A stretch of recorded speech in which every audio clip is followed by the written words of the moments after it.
Bienvenue dans l'Instant Minceur, le podcast de celles qui veulent maigrir intelligemment, naturellement et durablement. Je partage ici mon expérience personnelle, ce qui m'a permis de perdre 16 kilos sans jamais les reprendre. Mes convictions, qui sont que tu n'as pas besoin des grands régimes dont tout le monde parle. Mes idées, que tu peux tester et t'approprier. Et mes connaissances, depuis 20 ans que j'accompagne les gens pour améliorer leur santé. L'Instant Minceur est disponible sur toutes les plateformes, alors pense à t'abonner, à liker et à le partager.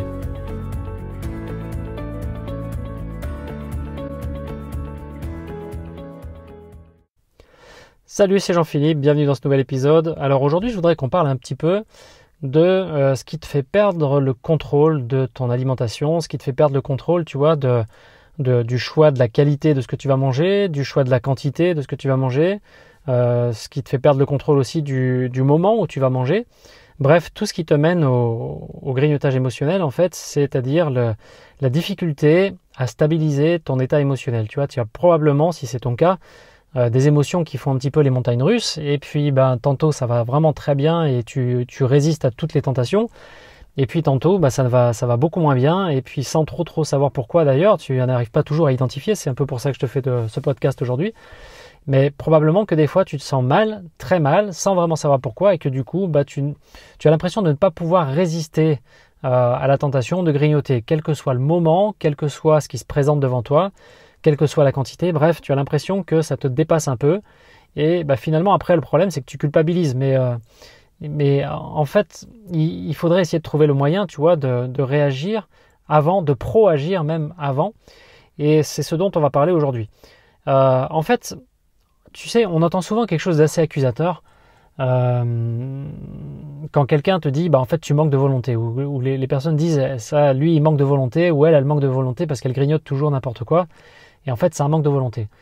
Et je suis pas complètement d'accord avec ça. Bien sûr, la volonté, elle joue, mais la volonté, on a différents degrés de volonté, tous.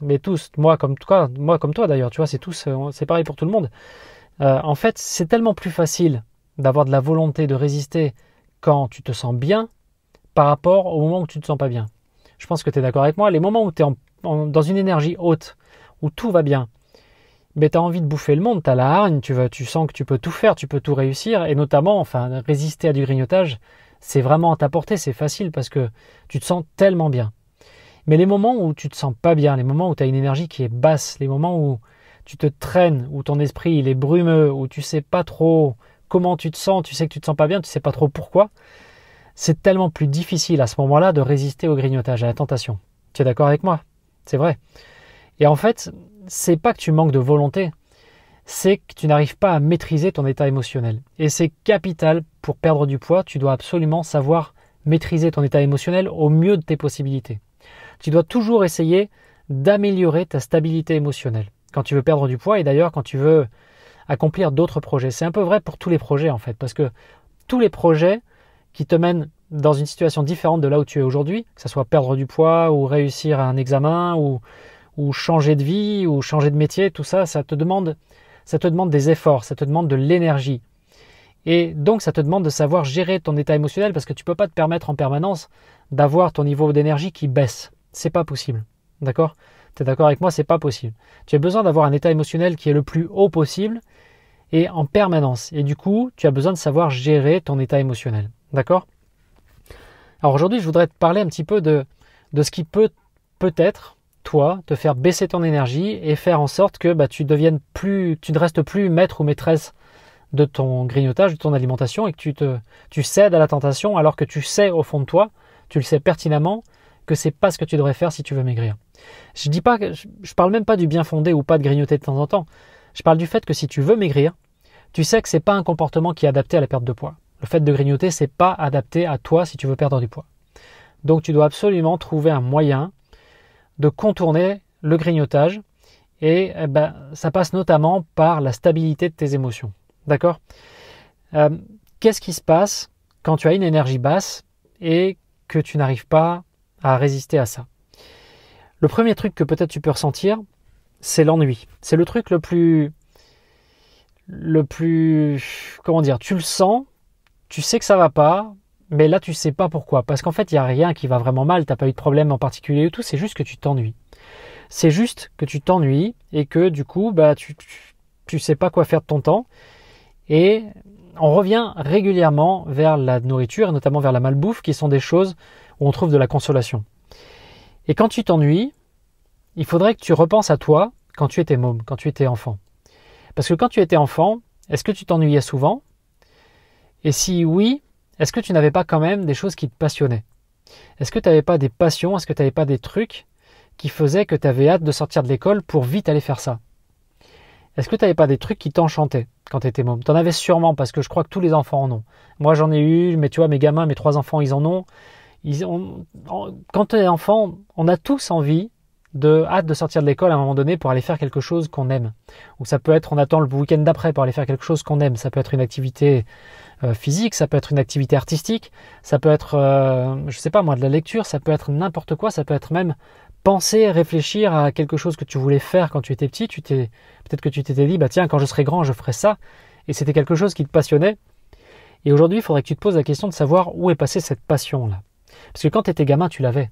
Tu avais une passion. Et tu étais probablement capable de passer outre l'ennui grâce à cette passion. Tu étais sûrement capable d'occuper ton temps et ton esprit sans avoir besoin d'aller grignoter. Et il faudrait que tu essayes de retrouver ce qui te passionnait quand tu étais môme. Il faudrait que tu te poses, tu vois, tu peux prendre une feuille de papier, un crayon et te demander, quand j'étais gamin, qu'est-ce qui me faisait vibrer? Qu'est-ce qui m'enchantait quand j'étais môme? Qu'est-ce qui faisait que j'avais hâte à un certain moment? C'était quoi? Qu'est-ce que j'allais faire dans ce moment-là? C'est vraiment très important d'essayer de raviver un petit peu ce qui pouvait te passionner avant, parce que peut-être ça peut toujours te passionner. Tu vois, moi j'ai fait, quand j'étais ado, je me suis remis à la guitare tout seul. J'ai pas pris de cours, tu vois, il y a les tablatures, c'est un peu plus facile que le solfège, beaucoup plus facile même que le solfège. Et je me suis remis à la guitare tout seul. Et quand j'avais 14-15 ans, c'était le moment où je reprenais la guitare, et ben pendant les vacances d'été, moi j'étais un petit peu isolé, tu vois, j'avais pas de copains juste autour de moi, ils étaient en ville et moi j'habitais plutôt à la campagne. Donc je pouvais pas retrouver mes copains, il n'y avait pas de transport en commun. Mais ce qui est sûr, c'est que j'ai passé entre 5, 6, 7 heures par jour à jouer de la guitare dans ma chambre. Entre 5 et 7 heures par jour à jouer de la guitare dans ma chambre. C'était une passion, une passion. Tu vois, c'était un truc qui me faisait vibrer. J'écoutais les chansons, je réécoutais, j'essayais de jouer pareil, de jouer la même chose. J'achetais des partitions, j'économisais. Tu vois, mon argent de poche, il passait dans les partitions pour apprendre à jouer comme les stars que j'aimais. Et puis, tu grandis après, tu vois, t'as d'autres obligations, surtout pas d'autres priorités, mais t'as d'autres obligations. Et puis, tu rentres dans une routine où tu dois travailler, où tu dois... Peut-être t'as un conjoint, une conjointe. Moi, je suis marié, je m'occupe un peu de ma femme, je m'occupe de mes enfants, du coup. Et puis tu vois, ça prend du temps, et puis tu fais connaissance avec des gens, et puis quand tu te vois avec eux, c'est pas forcément toujours très actif. Des fois on se voit, et on reste autour de la table, et puis après on va juste faire une marche, enfin voilà. Mais je peux te dire que des fois je me dis, ouais, la guitare, bof, peut-être que je devrais les vendre. Peut-être que je devrais vendre les guitares au lieu qu'elles prennent la poussière dans mon grenier. Mais en fait, de temps en temps, 1 ou 2 ou 3 fois par an, j'ai du temps libre où je sais pas quoi faire. Et en fait, je ressors ces guitares, et je prends un tel plaisir à les entendre sonner et à me dire « Ah ouais, mais il y a 20 ans tu savais jouer ça, il y a 30 ans tu jouais cette chanson ». Et je prends un tel plaisir que tu vois, c'est quelque chose qui pourrait vraiment se raviver. C'est vraiment une passion qui pourrait revenir si j'y prenais du temps, si j'y consacrais du temps. Et du coup, tu pourrais essayer de faire pareil, de repenser à ce qui te faisait vibrer quand tu étais enfant et adolescent. Et si tu arrivais à reconsacrer du temps à ça, je suis sûr que tu pourrais à nouveau nourrir ta passion et trouver quelque chose qui puisse t'occuper l'esprit et t'occuper le temps quand tu ressens de l'ennui. Parce que l'ennui, c'est une fausse émotion, c'est une émotion de vide, et dès que tu combles ce vide, l'ennui disparaît, tout simplement. Donc je t'encourage vraiment à essayer de retrouver ce qui pouvait te faire vibrer quand tu étais adolescente ou enfant, pour réussir à combler l'ennui. D'accord ? Ça, c'était la première émotion négative qui peut te faire tomber dans le panneau du grignotage. La deuxième, c'est le manque de confiance en toi. Peut-être que tu doutes toujours de ce que tu dois faire, que tu doutes toujours des décisions que tu dois prendre, que tu doutes toujours de ce que tu dois dire aux gens, peut-être même que tu doutes toujours de ce que tu as déjà dit aux gens. Tu te remets probablement toujours en cause si tu manques de confiance en toi. Toujours, tu te remets en cause. Et en fait, tu deviens extrêmement sensible au jugement des autres sur toi. Et évidemment, j'allais dire c'est tentant, non, mais c'est facile de se mesurer au jugement des autres pour se donner l'impression d'exister par rapport aux autres. Mais en fait, c'est une erreur que beaucoup de personnes font, mais c'est une erreur parce que tu te donnes l'impression que tu n'existes que par rapport au jugement des autres. Et tu t'interdis d'exister par rapport à toi-même, par rapport à tes valeurs à toi, par rapport à tes croyances à toi. Tu te dis toujours que tu n'es pas à la hauteur des autres. Mais la question, c'est pas par rapport aux autres, la question c'est par rapport à toi. À quoi est-ce que tu veux ressembler? Qu'est-ce que tu veux devenir? Qu'est-ce que tu veux être? Quelles sont les valeurs que tu as envie de défendre dans une discussion en public?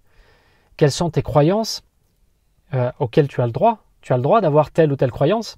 Personne n'a le droit de te dire à la place ce que tu dois croire ou pas croire. C'est toi qui dois décider de ce que sont tes valeurs, de ce que sont tes croyances. Et quand tu as des valeurs et des croyances solides dans lesquelles tu crois vraiment, eh ben, tu es beaucoup plus aligné avec toi-même et du coup, la confiance, elle grandit. Tu as beaucoup plus confiance en toi. C'est comme ça que ça marche. La confiance, tu peux pas être confiante en toi si tu es toujours sensible au jugement des autres et que tu te mesures toujours par rapport à l'opinion des autres. C'est pas possible. Parce que les autres, ils ont forcément des valeurs et des croyances qui sont différentes des tiennes. Ils ont ce qu'on appelle, ils ont une vision de la vie différente. Tu sais, il y a une citation qui dit « La carte n'est pas le territoire ». C'est un philosophe américano-polonais qui l'a dit. Alors c'est Alfred, je ne sais plus comment il s'appelle, mais tu vois, il a dit ça, la carte n'est pas le territoire, ou la carte n'est pas le monde. Et en fait, c'est tellement vrai. Quand tu réfléchis, le monde, c'est la terre sur laquelle on vit, c'est la même terre pour tous. Elle est identique. Mais personne ne la voit de la même façon. Personne ne voit cette terre de la même façon. Et d'ailleurs, si tu vas de l'autre côté du globe, tu vois, si tu es allé aux États-Unis, ou si tu es allé au Japon, ou si tu es allé en Australie, ou au Groenland, la description que tu entendrais de la terre ou des pays que toi tu connais, elle serait vraiment différente de celle que toi tu es capable d'en faire. Toi, tu fais une description du monde qui est la tienne. Et les autres, plus loin ils habitent de toi en fait, plus c'est vrai, ils font une autre description des mêmes choses que toi, une description qui est différente de toi. Et ça, c'est leur carte à eux. Leur carte à eux, elle est différente de toi. Et pourtant, votre monde, c'est le même. C'est la même planète Terre. Tu vois ce que je veux dire? Et c'était ça, ce qu'il voulait dire Alfred, je ne sais plus comment. C'était que tu ne peux pas t'attendre à ce que les autres aient la même vision des choses que toi, mais tu ne dois pas forcément nier ta vision à toi à cause de la vision des autres. Et peut-être tu peux enrichir ta propre vision avec celle des autres. Tu vois, tu peux enrichir ce que tu penses de toi ou tes valeurs ou tes croyances, tu peux les enrichir avec celles des autres, si celles des autres te parlent, si celles des autres te conviennent. Mais tu ne dois pas te mesurer à ce que les autres pensent de toi, parce que sinon, c'est la fin des haricots. Tu vas perdre confiance en toi parce que tu vas te dire que c'est eux qui ont raison, et tu vas te dire, ah ouais, mais si eux ils disent ça de moi, c'est que je devrais être comme ça. Et en fait, je ne suis pas comme ça. Donc je ne suis pas bien, je ne suis pas à la hauteur. Et tu vas perdre confiance en toi. Et forcément, quand tu perds confiance en toi, tu as besoin de consolation. Tu te sens nul, tu as besoin de consolation, tu as besoin que quelque part on te dise qu'on t'aime. Et comment est-ce qu'on te disait qu'on t'aime quand tu étais bébé? C'était ta mère qui te prenait dans les bras et qui très souvent te donnait le sein et qui te faisait boire du lait. Et le lait, tu sais, le lait maternel, il est naturellement sucré, mais c'est une des premières saveurs qu'on a, c'est la saveur du sucré, et c'est la saveur à laquelle on associe la consolation. Et c'est très facile d'aller grignoter pour se consoler, même si on sait que, c'est ce que je te disais tout à l'heure pour la première émotion aussi, on sait qu'on ne doit pas le faire parce que c'est pas le comportement adapté à notre objectif. Mais quand tu te sens pas bien, que tu te sens moins que rien, que tu te sens mauvaise, que tu te sens pas à la hauteur, tu as besoin d'être consolé. Et le grignotage, notamment le grignotage sucré, c'est une excellente façon de se consoler. Tu remarqueras d'ailleurs que le grignotage sucré et le grignotage salé, ils n'ont pas toujours le même objectif. Et très souvent, quand tu as un besoin de consolation, c'est justement un grignotage sucré que tu vas aller chercher. Tu vois, peut-être que tu manques de confiance en toi et il faudrait que tu travailles là-dessus. Il faudrait que tu prennes, encore une feuille de papier et un crayon et que tu notes quelles sont tes valeurs. Quelles sont les choses qui pour toi ne sont pas négociables. Là, elles ne sont pas négociables parce que tu es seul, mais elles ne doivent pas non plus être négociables quand les autres te donnent leur opinion. Tu peux enrichir tes valeurs avec celles des autres, mais tu ne dois pas renier tes valeurs si ce sont vraiment celles qui sont alignées avec toi. D'accord ? Ça, c'est vraiment très très important. Si tu veux arrêter de grignoter, tu dois gagner en confiance en toi et tu dois savoir exactement ce que tu penses, ce que tu veux, ce que tu vaux et tu dois absolument le défendre. Tu dois le défendre. Et tu peux vraiment, vraiment, vraiment négliger l'avis des autres. Peut-être que les autres te donnent leur avis des fois avec une bonne intention. Mais si cet avis te baisse ton énergie, c'est que c'est pas bon. Par contre, tu peux toujours te demander qu'est-ce que tu peux apprendre de l'avis des autres. Est-ce qu'il y a quelque chose à apprendre? Tu peux peut-être apprendre quelque chose de leur avis, mais tu ne dois pas te fier à 100% à leur avis, sinon tu vas perdre confiance en toi encore plus. D'accord? Et une autre façon de gagner un peu confiance en toi, mais ça j'en ai parlé déjà dans d'autres contenus, c'est te fixer de petits objectifs que tu es capable d'atteindre. Des petits objectifs que tu sais que tu vas être capable d'atteindre. Et en les atteignant, à chaque fois ça te fait une piqûre de rappel de confiance en toi parce que tu as atteint l'objectif que tu t'étais fixé. Même l'objectif minime. Du moment que tu l'atteins, tu gagnes de la confiance en toi parce que tu as réussi à l'atteindre. D'accord? Ça, c'était le deuxième truc. Le troisième truc, troisième émotion négative qui peut t'amener à grignoter, c'est le mauvais focus. Tu sais, c'est l'histoire du verre à moitié vide, à moitié plein. Personnellement, moi, je suis plutôt quelqu'un qui voit le verre à moitié plein. Et il peut y avoir des difficultés, il peut y avoir des tas de choses, mais j'ai appris à pratiquer ce qu'on appelle aussi la gratitude. Tu sais, c'est prendre conscience de tout ce qui va bien dans ta vie, même quand il y a des choses qui vont mal, même quand tu as des problèmes, même quand tu as des gros problèmes, des petits ou des gros problèmes, ça n'enlève pas les choses qui vont bien dans ta vie. Tu vois, ça n'enlève pas les choses qui vont bien dans ta vie. Même si tu as des problèmes, les choses qui vont bien restent des choses qui vont bien et elles sont toujours là. Et tu peux penser à ça.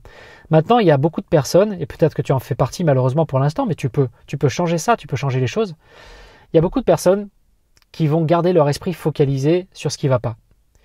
Et même si ces personnes savent qu'il y a des choses qui vont bien, c'est comme si leur esprit se disait « Ok, ça va bien, on n'y pense plus. Il n'y a pas besoin de s'en occuper du moment que ça va bien.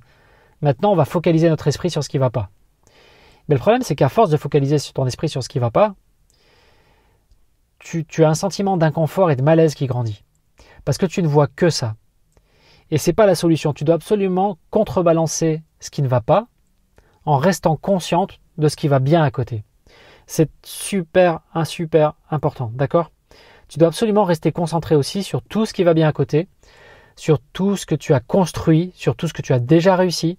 Tu vois, ça peut être ne serait-ce que ta famille, si tu es marié et que tu as des enfants. Regarde tes enfants. Tes enfants, ils sortent de toi. Tes enfants, ils sortent de toi. C'est toi qui as fabriqué tes enfants. Tu imagines le boulot que tu as fait pour les fabriquer physiquement? Si tu es une mère, tu imagines d'avoir porté tes enfants, les avoir construits dans ton ventre, les avoir fait naître. Tu imagines un peu le boulot que tu as fait? Et ensuite, toute l'éducation, les nourrir, l'éducation, les faire grandir. Mais c'est énorme ce que tu as fait. Et du coup, tu ne peux pas manquer de confiance en toi. Tu ne peux pas manquer de confiance en toi. T'imagines tout ce que tu as fait, tout ce que tu as déjà fait, c'est énorme. Tu dois penser à tout ça. Tu dois réussir à penser à tout ce que tu as déjà fait, tout ce que tu as déjà accompli, qui sont quelque chose qui renforce tes qualités et ça doit aussi renforcer ta confiance en toi. Ok? Il ne faut pas penser non plus que tu as plus de problèmes que les autres, tu vois. Parfois, les gens se sentent impuissants devant les difficultés.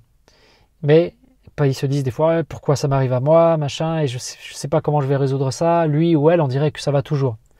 Mais voilà, tu as tout dit. Tu as dit on dirait que ça va toujours. Mais faut pas croire que lui ou elle, ça va toujours. Tout le monde rencontre des problèmes, petits ou grands, un jour ou l'autre.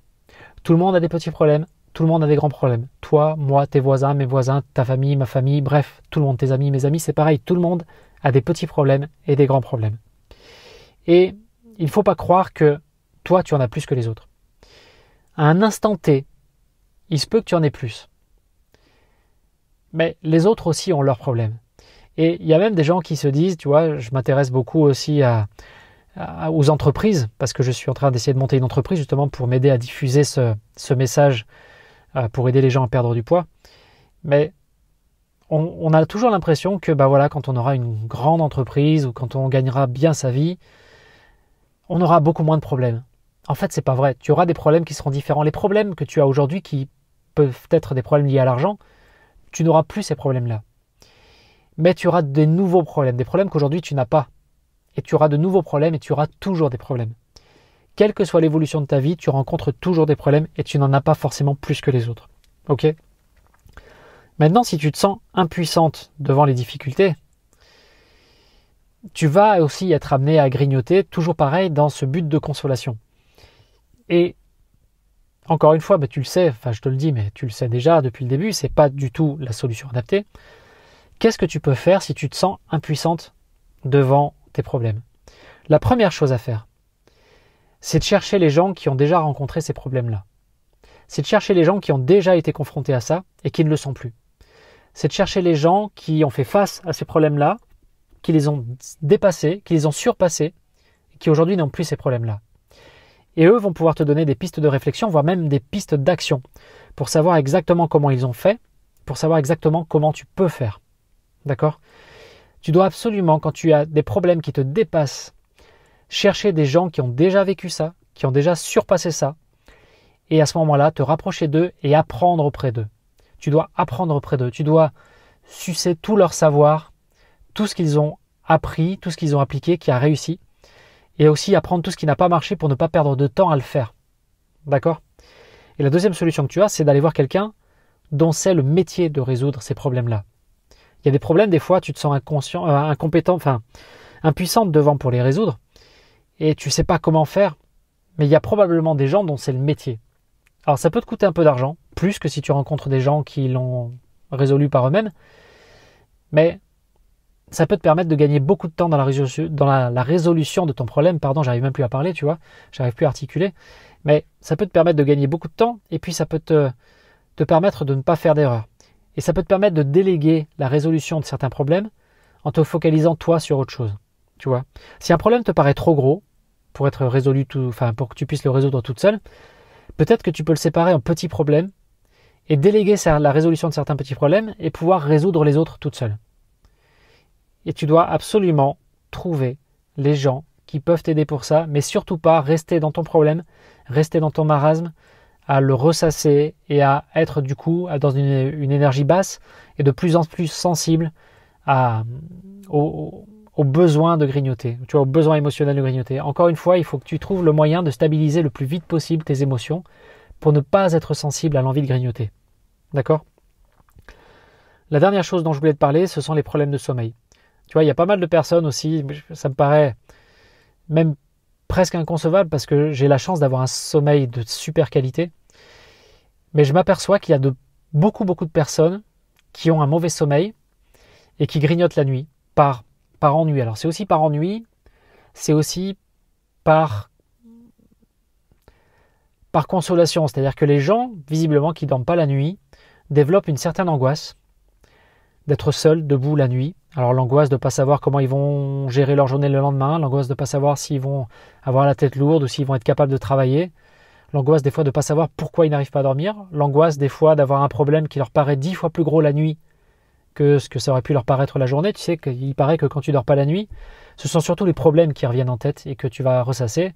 Et du coup, comme tu es focalisé là-dessus et qu'il n'y a pas un bruit, il n'y a rien pour t'occuper l'esprit, tu es vraiment focalisé là-dessus, les problèmes te paraissent beaucoup plus gros. Et du coup, ces gens-là vont grignoter justement pour s'occuper l'esprit, s'occuper les mains, occuper le temps qui passe. Et encore une fois, il faudrait que tu trouves déjà quelles sont les causes de ton problème de sommeil. Parce que tu peux avoir des fois, tu sais, des causes organiques en médecine chinoise, en médecine traditionnelle chinoise. On sait que quand tu te réveilles toujours à la même heure, toutes les nuits à la même heure, ça correspond souvent à un organe ou à un système.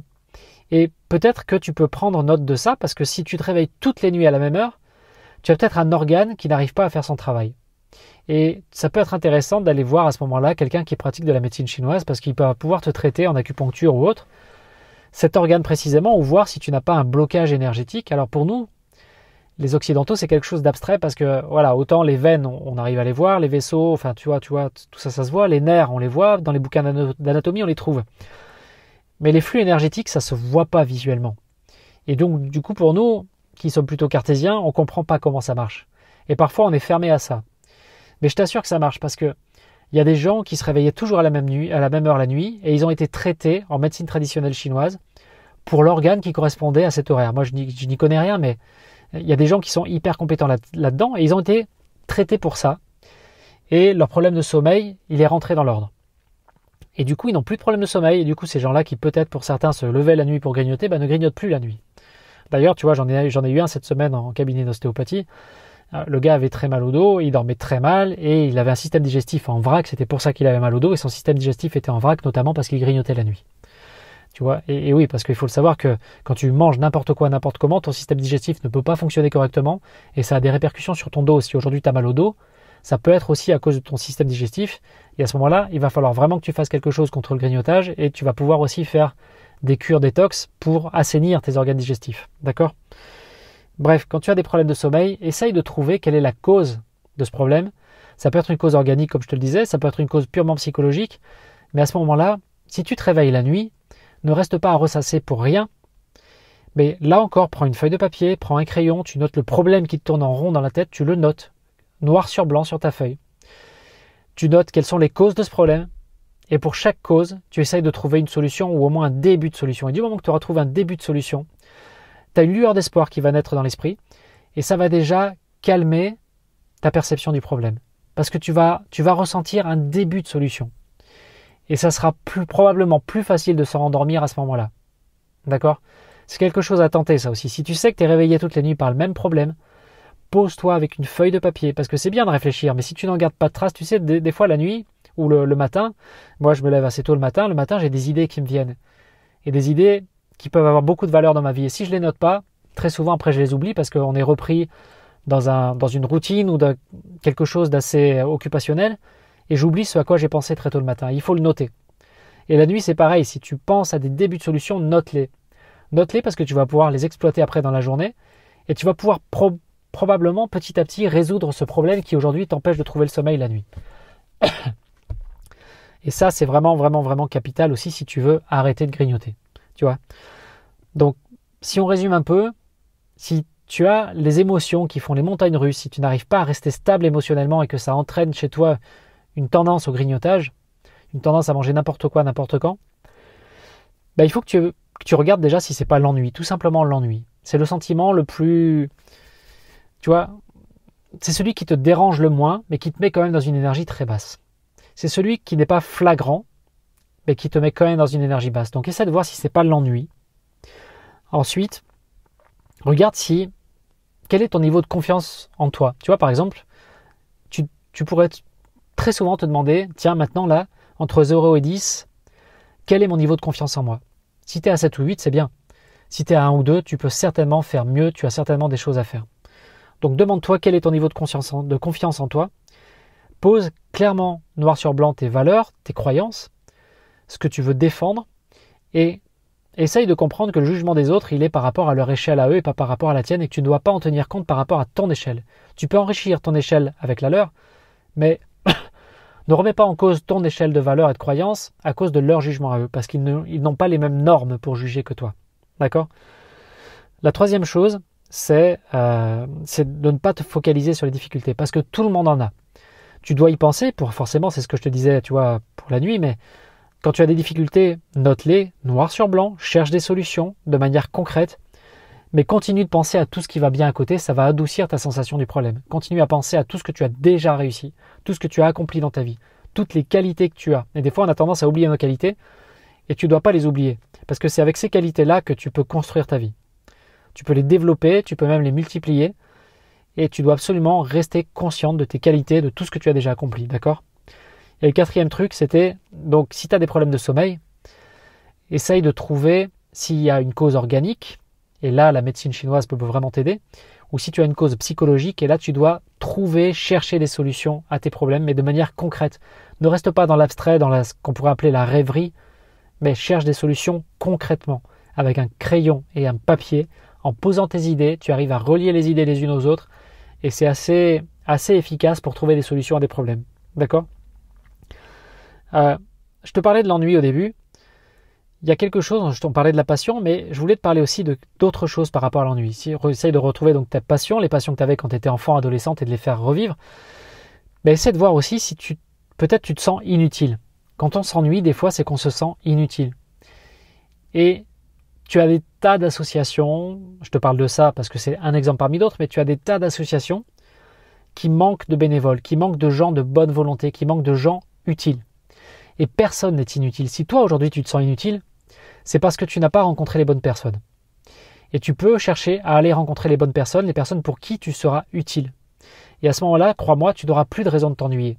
C'est quelque chose qui va te faire vibrer, c'est quelque chose que tu vas attendre avec impatience parce que ça va te remplir. Ça va te remplir de gratitude là aussi parce que tu vas te dire « Waouh, je sers à quelque chose, ces personnes-là m'attendent, je viens les aider, je viens leur apporter quelque chose, elles m'attendent, je suis utile pour quelqu'un. » Et tu vas remercier la vie pour ça. Ça peut être des associations, tu vois, dans le caritatif, ça peut être des trucs par rapport aux gens qui ont faim, ça peut être des trucs par rapport aux gens qui dorment dans la rue, ça peut être aider des enfants à faire leurs devoirs, des enfants en difficulté scolaire. Si toi tu étais bonne à l'école, tu peux aller les aider, faire leurs devoirs, ça peut être des personnes âgées, les aider à faire leurs courses. Ne cherche pas forcément à te faire rétribuer financièrement pour ça. Ça peut être, si tu as de l'ennui, tu as du temps. Le temps, c'est de la valeur, tu vas donner ce temps et tu vas recevoir tellement d'amour en face que ça peut vraiment, vraiment valoir le coup, ça peut supprimer ton ennui et t'empêcher d'aller grignoter. Tu vois, moi, je connais 2 dames autour de moi qui collaborent dans une association qui aide les étrangers à apprendre le français. Elles leur font des cours de français à l'écrit, des cours de français à l'oral. Et alors, tu as toujours au milieu 1 ou 2 personnes qui n'en ont absolument rien à faire, qui bénéficient de ça mais qui n'ont absolument rien à faire. Mais alors, elles s'adressent à un public adulte. Mais tu as des personnes en face qui sont tellement contentes, qui leur amènent par exemple des contrats de travail en disant « Mais je voudrais comprendre tout ce qui est marqué, je voudrais que tu m'aides à comprendre tout ce qui est marqué, je voudrais que tu m'apprennes à le lire, m'apprendre à le comprendre et que je puisse après aller travailler avec ce patron. » Et ces 2 femmes-là, elles reçoivent tellement d'amour de la part de ces étrangers qui apprennent à parler le français, qui apprennent à l'écrire, qu'elles n'ont absolument pas envie d'arrêter, elles se sentent vraiment utiles et ce sont des personnes qui ne s'ennuient pas. Ce sont des personnes qui ne s'ennuient pas. Et ben, tu vois, c'est des personnes qui se sentent remplies quelque part. Et elles n'ont pas besoin, ne se sentent pas vides à l'intérieur, donc elles n'ont pas besoin d'aller se remplir avec du grignotage. Tu vois ? Donc essaie vraiment, vraiment, vraiment de penser à tout ça. Je t'ai donné plusieurs pistes aujourd'hui si tes émotions ont tendance à faire les montagnes russes, comme on disait. Essaye de réfléchir à toutes ces pistes, essaye d'identifier les émotions négatives qui font baisser ton énergie et les émotions négatives qui t'amènent après à grignoter. Et envisage de voir comme ça comment tu peux solutionner, comment tu peux diminuer l'impact de ces émotions, comment peut-être tu peux même rendre ces émotions beaucoup plus rares que ce qu'elles sont aujourd'hui. Ok ? Voilà, c'est tout pour l'épisode d'aujourd'hui. Si tu n'es pas abonné aux emails privés et que ça t'intéresse, si tu veux recevoir des astuces ou des conseils ou des petits tips comme ça par email, j'ai un groupe d'abonnés privés auquel j'envoie entre 1 et 3 emails par semaine, pas plus. Tu vois, je ne vais pas spammer ta boîte aux lettres, je ne vais pas la remplir de messages tous les jours, c'est pas mon style et j'ai pas le temps de le faire. Et j'essaie de t'envoyer un message que quand j'ai quelque chose d'utile à te dire. Tu vois, il y a même des semaines où il n'y a pas de message parce qu'il n'y a rien de nouveau en fait. Mais ce sont des messages en fait qui sont plus complets que ce que tu peux trouver en vidéo sur Facebook, etc., etc. Si ça t'intéresse, tu peux t'inscrire, c'est gratuit. Tu peux te désinscrire quand tu veux. Il n'y a pas de limite d'inscription, il n'y a pas de durée d'inscription à imposer. Tu peux t'inscrire et te désinscrire quand tu veux. Tu peux même partir et revenir après si tu veux. Le lien pour t'inscrire à ces emails privés, il est dans la description de cet audio. Et puis bah écoute, moi je te dis, donc je t'incite à aller voir ce lien si ça t'intéresse. Et puis moi je te dis à la semaine prochaine pour un nouvel audio. Ciao.